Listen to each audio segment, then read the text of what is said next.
முருகனின் 6 படை வீடுகளில் முதலாவது படை வீடு திருப்பரங்குன்றம். இது மதுரையில் உள்ளது.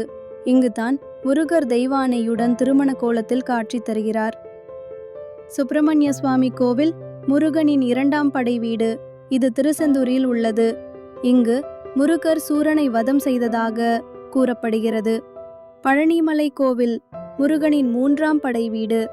ஞானப்பழம் கிடைக்காததால் முருகர் ஆண்டி கோலம் பூண்டார். இது திண்டுக்கல்லில் உள்ளது. சுவாமிமலை முருகனின் 4வது படை வீடு.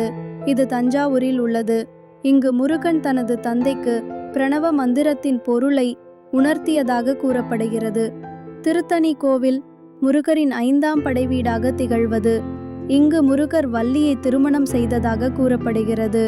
இது திருவள்ளூரில் உள்ளது. பழமுதிர் சோலை முருகனின் 6ஆம் படை வீடாகும். இது மதுரையில் உள்ளது. இங்கு முருகர் சிறுபிள்ளையாய் வந்து ஔவையாரை சோதித்தது இடம் என கூறப்படுகிறது.